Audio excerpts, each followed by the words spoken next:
봉독해 드리겠습니다. 또 내게 이르시되 인자야 이 뼈들은 이스라엘 온 족속이라. 그들이 이르기를 우리의 뼈들이 말랐고 우리의 소망이 없어졌으니 우리는 다 멸절되었다 하느니라. 그러므로 너는 대언하여 그들에게 이르기를 주 여호와께서 이같이 말씀하시기를 내 백성들아 내가 너희 무덤을 열고 너희로 거기서 나오게 하고 이스라엘 땅으로 들어가게 하리라. 내 백성들아 내가 너희 무덤을 열고 너희로 거기에서 나오게 한즉 너희는 내가 여호와인 줄을 알리라.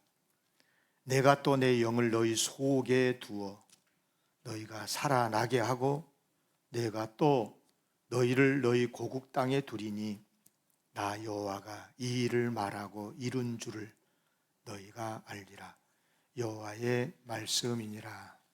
아멘.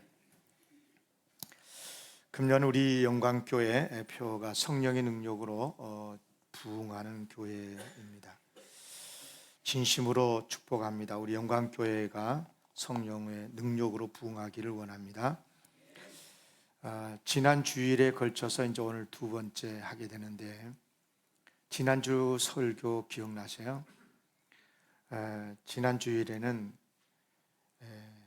초대교회, 그러니까 예루살렘 교회로부터 시작해서 온 유다에 세워진 사마리아, 갈릴리 지역에 있는 여러 교회들이 성령이 임하심으로 해서 부흥하는 모습들을 여러분들에게 설명을 해 줬습니다.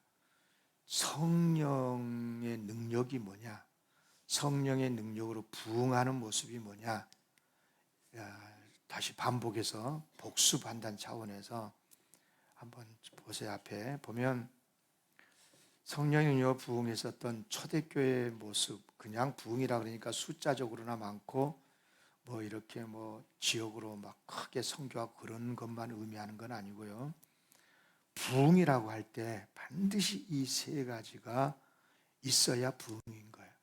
첫째는 평안함, 에이렌이라고 그랬어요. 히브리어는 샬롬이죠. 샬롬, 같은 뜻인데 이것은 어떤 문제가 없는 상태를 말한 게 아니고 이런저런 문제가 있어도 그런 것들을 충분히 이겨내면서 평안과 평정을 잃어버리지 않는 상태, 축복할 수 있고 위로할 수 있고 손잡아 줄 수 있고 용서할 수 있고, 이게 진짜 샬롬이죠. 그냥 좋을 땐 좋고 안 좋을 때는 싸우고 그런 게 아니고, 문제가 있더라도 서로 의견 충돌이 있더라도 당시 초대교회 진짜 감당하지 못할 어려운 일들이 많았거든요. 그런데 그럴 때 그럼에도 불구하고 주님이 주시는 평안을 잃지를 않아요. 이게 샬롬이에요. 이게 에이렌입니다. 두 번째로는 주를 경외함, 포보스라고 하는 건데, 이것은 사도행전은 5번 나오는데 한 곳만 경외함이란 표현을 썼고 나머지는 다 두려워하다는 것으로 번역을 했다고 그랬어요. 다시 말하면 하나님을 향한 두려운 마음인 거예요. 여러분, 신앙이 위험해질 때가 언제냐 그러면 하나님을 우습게 볼 때예요. 하나님을 가볍게 여길 때, 교회를 가볍게 여길 때. 그런데 초대교회 부흥이 뭐였냐 그러면, 출발이 뭐였냐면 하나님을 향한 두려운, 거룩한 두려움이 있었어요. 그래서 하나님 앞에 언제나 바르게 서고 죄를 지었을 때 회개했고 잘못했다고, 그리고 하나님의 용서하신 은혜 가운데 하나님을 더욱더 경외했어요. 그리고 또 하나는 뭐냐면 성령님의 이로하심, 파라클레시스라고 그러죠. 정말 이건 중요한 이야기입니다. 성령님의 이로하심이 없으면요 우리 신앙생활 못해요. 정말 우리가 세상 살다가 이런저런 아픈 일들이 많잖아요. 세상에서만 고통당한 게 아니라 교회 안에 사역을 하다 보면 마음이 많이 다칠 때가 있어요. 그럼에도 불구하고 그때마다 손잡아 주시고 등 두드려 주시고 위로해 주시는 성령님의 파라클레시스가 있어야, 이런 것들이 기초적으로 있어야 교회가 숫자적으로도 부흥하게 되고 더욱 성숙해지고 크게 부흥의 역사가 있게 될 줄로 믿습니다. 이런 이야기 했었어요. 기억납니까? 안 나왔나 봐, 지난주일. 기억납니까? 아멘. 예, 이런 이야기를 했어요. 여러분, 당연히 그렇지 않겠어요? 여러분 생각해 보십시오. 성도들인 우리가 이제 하나님의 은혜로 구원을 받았잖아요. 정말 죽을 수밖에 없는 우리인데, 그래서 하나님의 자녀가 되었다면, 그리고 하나님 나라의 가족이 됐단 말이에요. 그렇다면 하나님의 자녀답게 살아가기도 해야 되고, 또 하나님의 공동체, 가족으로서의 마땅히 역동성 있게 주어질 부여받은 사명도 감당해야죠. 봉사도 열심히 하고, 구제도 하고, 선교도 하고, 전도도 하고, 서로 성도 간의 교제도 하면서 아름다운 하나님의 일들을 감당해 가는 것, 그래야 되지 않겠어요? 이제 오늘은요, 구약 성경을 중심으로 해서 소위 마른 뼈의 환상을 이야기하면서 참된 부흥이 뭔가 하는 것을 이 시간에 함께 생각하려고 하는데요. 오늘 본문 37장, 에스겔 37장은 교회를 조금 다니신 분들은 다 알아요. 1년에 최소한 이 본문으로 한두 번 정도는 설교를 들어요. 성령 강림절이나 그럴 때 아주 메인 성경 구절이죠. 여러분, 이 에스겔 본문 말씀은요, 에스겔 선지자가 봤던 소위 환상, 하나님이 보여주시는 환상 가운데 세 번째 환상을 알려져 있는데요, 이미 에스겔은 바벨론으로 포로가 돼가지고 잡혀갔었어요. 거기서 이제 선지자로 부름을 받고 10여 년쯤 지났을 때 어느 날 봤었던 환상이 오늘 본문인데요, 아시다시피 남왕국 유다는, 북이스라엘은 이미 아시리아에게 망했고, 남유다 왕국도 이제 신흥 국가였던 바벨론 제국에 의해서 세 차례나 공격을 당해요. 그리고 그때마다 많은 사람들이 포로로 잡혀갔고요, 결국은 3차 침략 때 그만 예루살렘 성전도 불타버리고 성이 완전히 망해버리고 말므로 유다라고 하는 나라가 지구촌에서 없어져 버려요. 참으로 불행한 역사죠. 1차 때는요, 주전 605년이었었는데요 그때는 예루살렘을 공격은 했지만 침략은 하지 않고, 예루살렘 성을 무너뜨리지는 않고 너희들 우리한테 항복해, 그러면서 바벨론 속국으로 만들고 조공을 바치게 했었어요. 그러면서 이스라엘의, 유다의 젊은 20대, 30대, 10대 이른바 젊은 청년들을 많이 데리고 갔어요, 포로로. 그 중에 한 사람이 다니엘이라는 사람이 있었어요. 다니엘. 그러니까 1차 침략 때 그때 포로로 잡혀갔죠. 그리고 2차 때는 이제 597년이었었는데요. 주전 597년에 이제 그때는 이제 유다 왕 여호야긴과 함께 많은 유다의 귀족들을, 궁궐에 신분이 높으신 분들, 그리고 기술자들, 거의 무려 10,000명이 넘는 사람을 포로로 끌고 갔어요. 그때 에스겔이라는 사람도 포함이 돼요. 그리고 이제 에스겔이 포로, 2차 때 포로가 잡혀갔는데, 그리고 10여 년쯤 지났을 때 주전 586년에 마지막 왕이죠, 유다의 시드기야가 반역을 해요, 바벨론에게. 그리고 친애굽 쪽으로 기울어요. 우리나라도 늘 미국이냐 중국이냐 갖고 싸우는데요, 참 웃긴 이야기, 잘 들으셔야 돼 이런 거. 여러분, 항상 약소 국가는 그래요. 근데 이스라엘이라는 남유다 왕국도 애굽과 바벨론이라고 하는 그 틈바구니에 있으면서 끊임없이 이쪽 기울었다가 저쪽 기울었다가 그랬거든요. 바벨론이 힘들게 하니까 이제 애굽을 의지하게 되는 거죠. 시드기야가 그랬어요. 그러니까 아주 본격적으로 느부갓네살 왕이 군사를 대대적으로 끌고 와가지고 예루살렘을 무너뜨려 버립니다. 불에 태워버리고 성전 다 무너뜨려 버리고, 그렇게 해서 유다를 이제 그야말로 유다라는 나라를 문 닫게 만들어 버리는 불행한 역사입니다. 오늘 말씀을 이렇게 드린 이유는 뭐냐면, 이 본문의 환상, 이 마른 맛뼈의 환상을 봤었던 이 에스겔이라는 선지자가 2차 침략 때 포로로 끌려갔다 그랬잖아요. 그리고 포로 생활한 지 한 10여 년쯤 지났을 때 어쩌면 남유다 왕국이 완전히 바빌론에게 멸망을 당한 때였는지 그때 아마 전후쯤 됐을 거예요. 이때 이 환상을 본 거예요. 그러니까 그야말로 절망스러운 상황에서 본 거죠. 그래서 이렇게 말합니다. 31장 1절에 보면 이렇게 시작을 하죠. 여호와께서 권능으로 내게 임재하시고, 에스겔이 말이에요. 에스겔에게 임하시고 그의 영으로, 하나님의 영 성령으로 나를 데리고 가셨는데 어디로 갔느냐? 골짜기 가운데 두셨는데 골짜기에 거기에 뼈가 가득하더라 그랬어요. 예. 그러니까 이 환상은 에스겔이 바라고 원하는 대로 의지로 본 것이 아니고 전적으로 하나님께서 이끄심에 의해서 보게 됐다는 뜻인 건데, 이 환상의 내용이 뭐냐 그러면 골짜기에 수많은 뼈가 가득 있었다는 거예요. 2절에 보면은요, 그 골짜기 지면에 뼈가 심이 많고 아주 말랐다 그랬어요. 그러니까 아주 말랐으니까 벌써 시기가 많이 지났다는 것이고요. 나중에 그 사람들이 어떤 사람들이냐? 죽음을 당한 자들이라고 그랬어요. 죽음을 당하는 자들. 그러니까 아마 이 골짜기에서 많은 엄청난 전쟁이 있었던 것 같아요. 그러니까 전쟁통에 많은 젊은이들이 죽지 않았겠어요. 그리고 이들이 극히 나중에 이제 살아나게 되는데 큰 군대를 이루었다 그랬거든요. 그러니까 큰 군대가 여기서 죽었다는 거예요.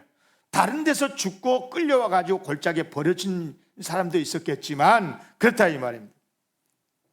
그러니까 이런 것들을 미루어 보건대 이 뼈들은 바벨론과의 전쟁에서 전사했었던 사람들의 뼈들로 여겨지는데요. 정말 치열한 전투 속에, 그런데 망해버리고, 나라가 망해버리고 나라를 지켜내지 못하고, 그랬으니 그들의 절망이 얼마나 컸겠어요. 얼마나 고통스럽고 참으로 희망이라는 것을 잃어버리는 상태. 예. 나라가 전쟁에서 패해서 망할 정도가 되었으니 얼마나 많은 사람이 죽고 또 그의 가족들은 얼마나 절망했겠으며, 그래요, 에스겔이 보았던 골짜기 환상은 죽었던 수많은 사람들의 뼈들로 가득 찬 처참한 현장, 통곡과 절망과 탄식과 죽음의 골짜기. 그런데 하나님이 그 현장에 에스겔을 데리고 가가지고 뭐라고 말씀하신 줄 아세요? 3절, 인자야, 이 뼈들이 능히 살 수 있겠느냐. 기가 막힌 질문이에요. 도대체 이 질문이 무슨 질문이에요? 무슨 뜻이에요 이게? 할 말 있고 못할 말이 있지. 이미 죽은 지 오래돼서 바싹 말라버린 뼈들이 어떻게 살아날 수 있다는 것인가? 도무지 살아날 가능성이 없고, 그래서 소생에 대한 어떤 기대도 소망도 가질 수 없는 상황에서 하나님이 에스겔에게 묻습니다. 인자야, 이 뼈들이 능히 살 수 있겠느냐? 여러분, 이 질문을 어떻게 생각하십니까? 너무 매정한 질문 아닙니까? 너무 고통스러운 질문 아닙니까? 이미 가능성은 제로 상태인데 무엇을 보고 어떻게 이 사람들이 살아났겠다고 말할 수 있겠는가? 그러나 여러분, 사람의 질문이 아니에요. 하나님이 묻고 계셔요. 인자야, 이 뼈들이 살아날 수 있겠냐? 이 질문이 하나님의 질문이라면 거기에는 이유가 있지 않겠어요? 무슨 뜻일까요? 에스겔아, 인자야, 저 뼈들을 봤느냐? 보고 있지? 그러나 뼈들을 보지 마. 하나님을 바라보라. 아멘. 그렇습니다. 하나님의 가능성을 보라는 것입니다. 내 눈앞에 보이는 저 마른 뼈들을 보지 말고, 그걸 보고 탄식하고 절망하지 말고 하나님을 바라보라. 하나님의 가능성을 믿으라고 하는 말씀인 줄로 믿습니다. 그러니까 이 질문이 이런 거예요. 하나님께서 지금 에스겔 선지자를 믿음을 시험해 보는 거예요. 너는 이런 상황에서 무엇을 보느냐는 거예요. 사람이요, 어떤 어려움을 당하잖아요. 그 경제적인 어려움이든 가정, 다 질병 다 마찬가지예요. 어떤 어려움을 당하게 되면 사람은 그 어려움의 환경에 빠지게 돼요. 그리고 그것을 주목하게 돼요. 그러면서 뭐 불평하고, 누구 때문에 어쩌고, 환경 때문에 뭐 이렇게 이러면서 원망하고 불평하고 막 그래. 막 싸우려고 그러고, 두고 봐라 그러고, 네가 그럴 수가 있어 그러고. 그래요. 사람은 그래요. 저도 그러거든요. 여러분요, 제가 이 설교를 준비하면서 이런 생각을 했어요. 제가 설교 준비하면 처음으로 느꼈던 영적인 감동이었는데요. 본문을 읽고 또 읽고 또 읽다가, 이것은 지금 에스겔 앞에 펼쳐진 그 마른 뼈에다가 주목하라는 말씀이 아니구나. 이 말씀에서의 핵심은 에스겔이구나. 에스겔의 믿음을 테스트하는 거구나. 아, 그렇다. 솔직히 제가 지금 설교하고 있잖아요. 여러분요, 제가 어떻게 여러분에게 무슨 말로 여러분의 고통 속에 있는 분들 위로하며 여러분 살아나겠다라고 말할 수 있겠어요? 살아날 거다라고 말할 수 있겠어요? 그런데 하나님께서 물으신단 말이에요. 살아날 수 있겠느냐? 인자야, 이 뼈들이 능히 살 수 있겠느냐? 그렇다면 어떻게 대답을 해야 됩니까? 여러분, 지금 우리의 모습 속에서 많은 어려움이 있지 않습니까? 인자야, 이 뼈들이 살아나겠느냐? 인자야, 지금 이 나라, 우리나라 대한민국이 살아날 수 있겠느냐? 지금 망해가고 있는 이 회사가 살아날 수 있겠느냐? 병들어서 죽어가는 저 사람이 살아날 수 있겠느냐? 한국교회가 다시 일어설 수 있겠느냐? 너의 미래가 열릴 수 있겠느냐? 너의 가정이 다시 회복될 수 있겠느냐? 그런데 에스겔이 뭐라고 대답한 줄 아십니까? 뭐라고 대답했어요? 주 여호와여, 주께서 아십니다. 우리가 그죠? 애매하면 하나님의 뜻대로 하옵소서. 하나님의 뜻대로 하옵소서. 이렇게 말하자니 그렇고 저렇게 말하자. 그럴 수밖에 없죠. 지금 에스겔은 딜레마에 빠진 거예요. 대답할 때. 뭐냐면 그 마음 속에는 지금 두 가지 마음을 싸는 거예요. 인간으로 봤을 때는, 이 뼈다귀들을 봤을 때 어떻게 살아나요? 이거 쉽게 말해서 인간의 무능, 인간은 할 수가 없는 거예요. 그러나 하나님이 물으셨어요. 능히 살 수 있겠냐?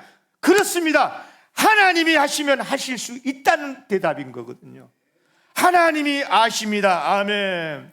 그래요, 인간의 생각으로는 가능성이 제로인 상태지만, 그러나 역사하시는 하나님, 하나님이 역사하신다면 살아날 수 있을 것입니다. 아멘. 바로 그런 거죠. 아니나 다를까요? 하나님이 주께서 아신다고 그러니까요, 잽싸게 하나님이 명령을 하셔요. 에스겔한테. 같이 읽어볼까요? 시작. 또 내게 이르시되 너는 이 뼈에게 대언하여 이르기를, 너희 마른 뼈들아, 여호와의 말씀을 들을지어다. 주 여호와께서 이 뼈들에게 이같이 말씀하시기를, 내가 생기를 너희에게 들어가게 하리니 너희가 살아나리라. 아멘. 여러분, 지금 에스겔 눈앞에 펼쳐져 있는 이 골짜기에 많은 뼈다귀들 말라버렸어요. 바싹 말랐어요. 누가 봐도 소망 제로입니다. 그런데 이런 뼈들을 향해서 에스겔처럼 외치라는 거예요. 하나님이 그냥 바로 그냥 말씀하시면 될걸. 에스겔 보고 외치래요. 에스겔 보고. 그냥 하나님이 여러분 성도 여러분들에게 직접 계시해 주시고 이 시대를 향해서 말씀해 주시면 되지, 왜 오경남 목사 보고 영광교회 성도들을 향해서 외치래요? 저는 이 설교 준비하면 너무 힘들었어요. 에스겔 마음이었었거든요. 하나님이 충분히 하실 수 있는 말씀인데 외쳐보고 하라고 그래요. 그래요, 하나님, 저는 믿음이 부족해서 인간의 생각으로는 도무지 살아날 수 없을 것 같은 우리의 현실이지만, 그러나 하나님의 말씀을 붙들고 외치겠습니다.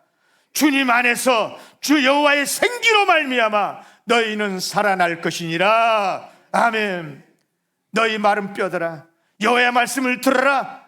여호와의 생기로 말미암아 너희는 살아날 것이다. 아멘. 우리 사람이라는 게요, 할 말 있고 못 할 말이 있어요. 아무리 능력이 있어도요, 할 말 있고 못 할 말이 있어요.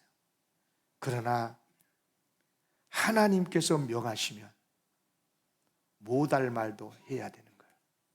순종해서 주님의 명에 따라서 선포하면, 입을 열면 그대로 될 줄로 믿습니다. 아멘.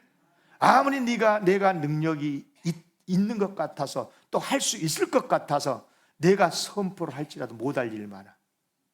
그러나 우리 인간의 생각으로는 도무지 안 될 일 같아도 하나님의 명에 따라서 선포하면 그대로 이루어지는 역사가 있을 줄로 믿습니다. 그래요, 이런 은혜가 지금 우리 한국교회, 우리 나라의 여러분의 가정에 일어나기를 주의 이름으로 기원합니다. 아이나 다를까 에스겔이 선포를 합니다. 7절에 보면, 이에 내가 명령을 따라 대언하니, 여호와의 명령에 따라 대언하니, 이야, 대언합니다. 대언할 때 소리가 납니다. 움직입니다. 뭐가? 뼈들이, 이 뼈 저 뼈가 들어맞습니다. 뼈들이 서로 연결이 됩니다. 놀랍지 않습니까? 8절, 또 내가 보는데 그 뼈에 힘줄이 생깁니다. 살이 오릅니다. 그의 가죽이 덮이나 그 속에 생기는 없더라. 여러분, 그렇습니다. 놀라운 역사죠. 문제는 뭐냐면, 아무리 뼈들이 움직여서 뼈가 저 뼈가 들어맞고 연결되고 힘줄이 생기고 살이 오르고 사람의 모양으로 다 됐어도 그 안에 생기가 없으면 살아날 수가 없어요. 일어설 수가 없어요. 그러나 여기까지는 변화의 시작이죠.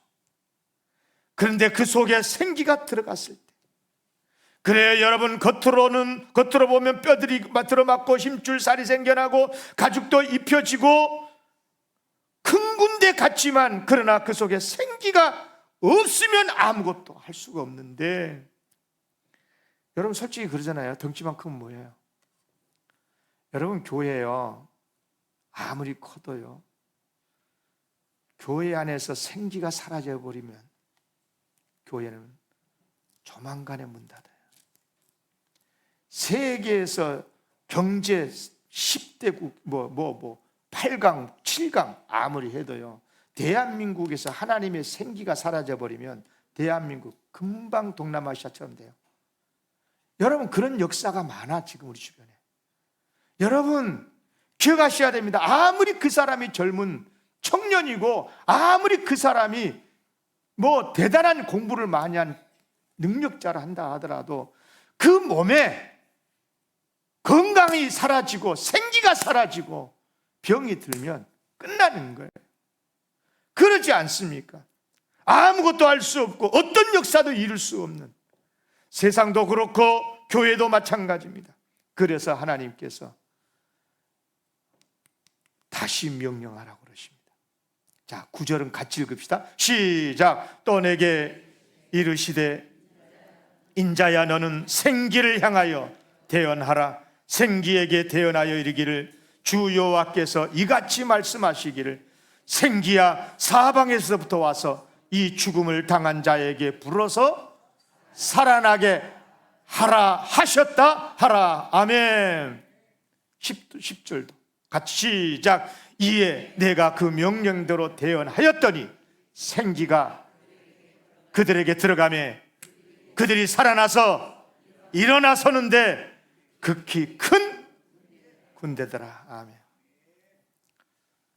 여기에서 핵심이 뭐예요? 생기입니다. 생기. 영, 생기. 이 마른 뼈의 환상에서 핵심 단어가 마른 뼈도 아니고 큰 군대도 아니고 살아났다더라 뭐 이게 아니고요, 기적이 아니고요, 핵심은 생기, 루아입니다. 루아. 이 뜻은 이제 바람이란 뜻도 있고 뭐 호흡, 영 이런 뜻이 있는데요, 창세기 1장에 보면 하나님께서 천지를 창조하시는 말씀으로 그 성경에 보면 이렇게 되어 있어요. 하나님께서 천지를 창조하시다 수면 위에 운행하시더라. 하나님의 영이 수면 위에 운행하시더라. 다시 말하면 하나님의 창조 역사에 동참하시면서 창조를 이루셨던 하나님의 영, 성령님이시죠. 이때 루아라는 단어를 썼어요, 히브리에. 그런데 2장에서 똑같은 단어예요. 그런데 하나님께서 인간을 흙으로 빚어서 만들죠. 예? 그리고 사람의 모양이야. 다 있어. 그런데 일어나지를 못해. 움직이지를 못해. 그때 그 아담의 코에다가 하나님의 불어넣으신 생기, 그게 바로 루아입니다. 그러니까 루아라고 하는 생기란 단어는 창조의 영이시고 생명의 영이시란 뜻이에요. 아멘.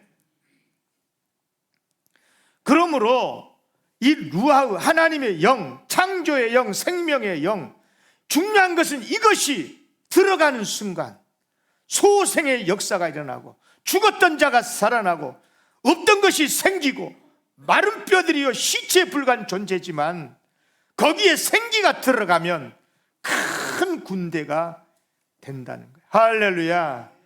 그 수많은 마른 뼈들이 다 살아나서 큰 군대를 이루게 되었다는 그런 환상의 말씀인 것입니다. 사랑하는 성도 여러분, 지금 우리의 문제가 무엇이라고 생각하십니까? 우리 한국 사회에, 우리 한국 교회에, 우리 인생의 문제, 진짜 문제가 무엇이라고 생각합니까? 소유의 문제입니까? 얼마나 숫자가 많으냐, 얼마나 많이 가졌느냐, 얼마나 높은 자리를 차지했느냐, 이런 것입니까? 아니에요. 아무리 많이 가졌고 아무리 많은 숫자고 아무리 높은 자리를 차지했어도요, 그 속에 루아의 생기가 없어져 버리면 아무것도 아닌 거예요. 여기 목동에 수천 명, 만 명 가까이 모였던 교회가요, 한순간에 1년 안에 무너져 보더라고요.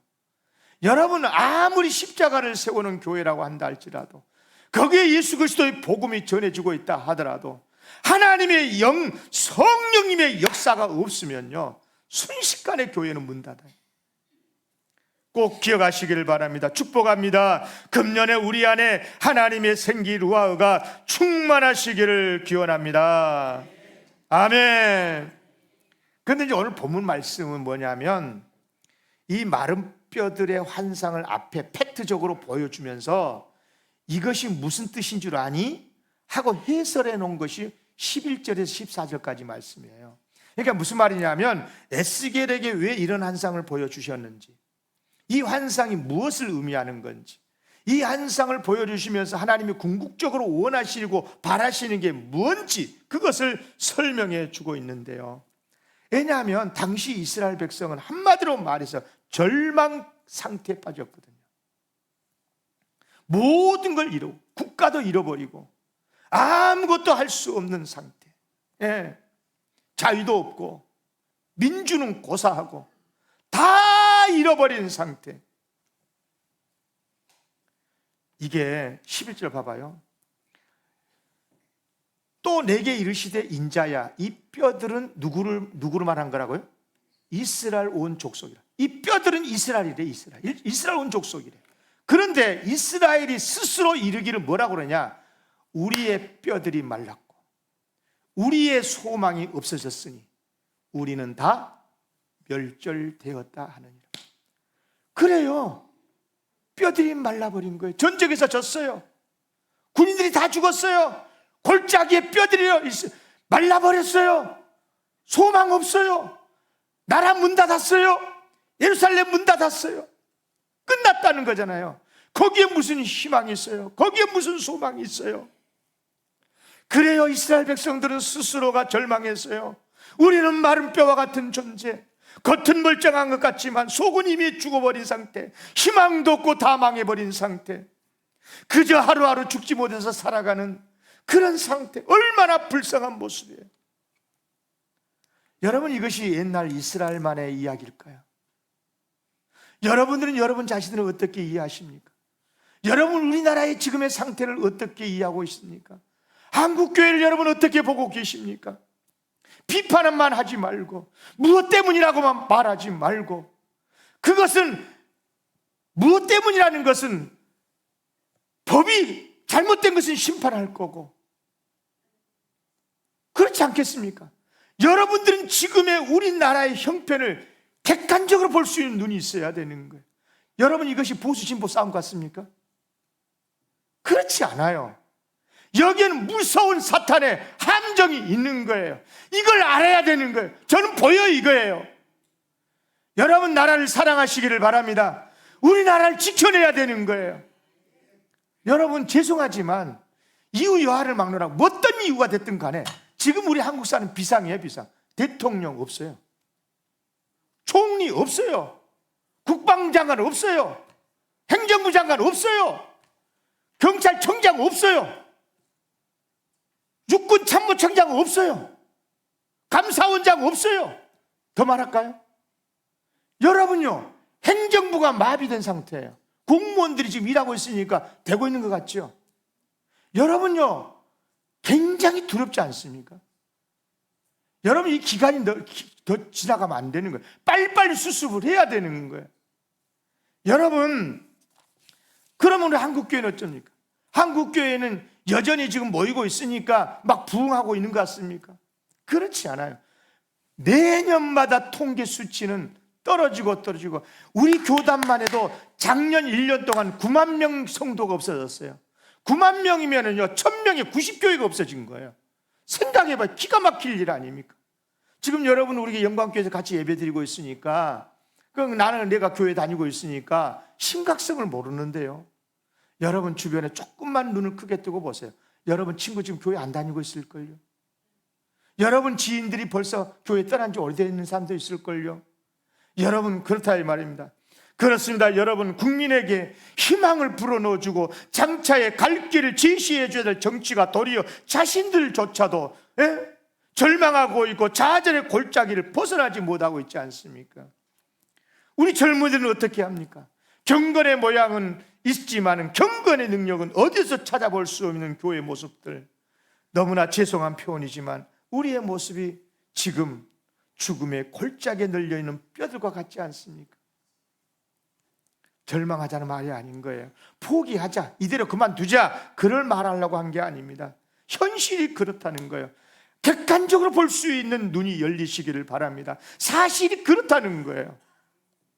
중요한 것은 그럼에도 불구하고 우리 인간들의 눈에 펼쳐지는 모습은 골짜기의 마른 뼈같이 보이지만, 그러나 하나님께서 이 뼈들이 능히 살아나겠느냐라고 물으셨을 때는 거기에는 하나님의 질문에 이유가 있는 줄로 믿습니다. 다시 말해서 우리를 향하신 하나님의 뜻이 있는 줄로 믿습니다. 선하신 뜻이 있는 줄로 믿습니다. 그것이 뭐냐? 자, 다 같이 크게 읽겠습니다. 12절 13절입니다 시작. 그러므로 너는 대언하여 그들에게 이르기를, 주 여호와께서 이같이 말씀하시기를, 내 백성들아, 내가 너희 무덤을 열고 너희로 거기에서 나오게 하고 이스라엘 땅으로 들어가게 하리라. 내 백성들아, 내가 너희 무덤을 열고 너희로 거기에서 나오게 한즉 너희는 내가 여호와인 줄 알리라. 아멘. 마른 뼈와 같은 이스라엘 백성들을 내 백성들하고 하나님이 부르고 계셔요. 남이 아닙니다. 내 백성입니다. 하나님께서 내 나라, 내 민족, 내 사랑하는 하나님의 아들, 딸로 부르고 계신다, 그 말이에요. 포기하지 않으시고 마른 뼈 같은 존재지만 버리지 않으시고 끝까지 당신의 백성으로 인정하시는 하나님, 아무짝에도 쓸데없고 보면 볼수록 답답하고 절망스럽기 그지없는 존재지만, 그러나 그런 이스라엘을 향해서 내 백성들이라고 부르셨던 하나님, 너희 무덤에서 나오게 한다. 이스라엘 백성이 지금 무덤 속에 있는 거죠. 바벨론 포로 생활을 하고 있으니까. 그런데 그들을 거기서 나오게 해서 이스라엘 땅으로 다시 들어가게 할 거다. 소성시켜 줄 거다. 회복시켜 줄 거다. 아멘. 그래서 여호와인 줄을 너희가 알게 될 것이다. 사랑하는 성도 여러분, 내 백성이기 때문에 다시 살아나게 하시겠다는 하나님의 말씀인 줄로 믿습니다. 사망의 몸에서 생명의 몸으로 살아나고, 절망의 한숨에서 생명의 호흡을 쉬게 하고, 저주받은 땅에서 약속의 땅으로 다시 돌아오게 해주시고, 이것이 진정한 부흥의 역사인 줄로 믿습니다. 축복합니다. 이런 소성, 이런 소생, 다시 살아나는 역사, 부흥의 역사가 금년에 우리 영광교회뿐만 아니라 여러분의 심령 속에 일어나기를 기원합니다. 그런 마지막 결론으로, 이런 부흥과 이런 소성, 소생, 이런 다시 새롭게 살아나는 역사가 어떻게 가능하냐? 14절 다 같이 한 목소리로 같이 읽겠습니다. 시작. 내가 또 내 영을 너희 속에 두어 너희가 살아나게 하고, 내가 또 너희를 너희 고국 땅에 두리니 나 여호와가 이 일을 말하고 이룬 줄을 너희가 알리라. 여호와의 말씀입니다. 핵심이 뭐예요? 내 영, 하나님의 영, 생기, 루아입니다. 여러분, 창조의 영이시고 생명의 영이신 루아, 그 성령님께서 아무리 그가 마른 뼈 같은 모습이라도 들어가시면, 그 안에 들어가시면 죽음의 골짜기에서 나와서 약속의 축복의 땅으로 들어가게 될 줄로 믿습니다. 이게 부흥입니다. 성령의 능력으로 부흥하는 교회라 그러니까 애게게 뭐 다 그렇고 그런 표어지, 뭐 착각하지 마세요. 개인이 됐든 교회가 됐든 나라가 됐든 여러분 누가 됐든 간에 하나님의 영이 임하시고 하나님의 생기가 임할 때 살아나게 될 줄로 믿습니다. 이게 진짜 부흥인 거예요. 교회의 숫자 늘리자는 말 아니에요. 진짜 중요한 것은 하나님의 부흥의 역사가, 생명의 역사가 우리 안에 일어나야 될 줄로 믿습니다. 이야기 하나 할게요. 여러분, 물고기 키워보셨어요? 저 어항에서 저희 집에서 오랫동안 저도 물고기도 좀 키워보고 했는데요. 바다 낚시가 됐든 민물 낚시도 뭐 가보면 알죠. 여러분, 물고기 먹이 주기 해보셨죠? 먹이를 주면 물고기가 어떻게 하던가요? 표현해봐, 입에서. 어떻게 해요? 탁 이렇게 먹이를 딱 던져. 그러면 어떻게? 막 움직이죠. 막 뛰쳐나오려고 그러고 막 움직이고 활발하게 움직이죠. 어디가 숨어 있는지도 모르는 것들이 어디서 어스렁어스렁 나와가지고 움직이죠. 똑같습니다. 잠자는 것 같고 늘어터지고 다 죽은 존재 같은 그런 교회 같은 그런 공동체라도 하나님의 영이 그 안에 임하면 마른 뼈 같은 존재들을 살아나게 될 줄로 믿습니다. 이게 부흥입니다. 아멘. 다시 살아나시기를 기원합니다. 우리 살아날 수 있습니다. 하나님의 영이 역사하시면 됩니다. 성령으로 충만하시기를 기원합니다.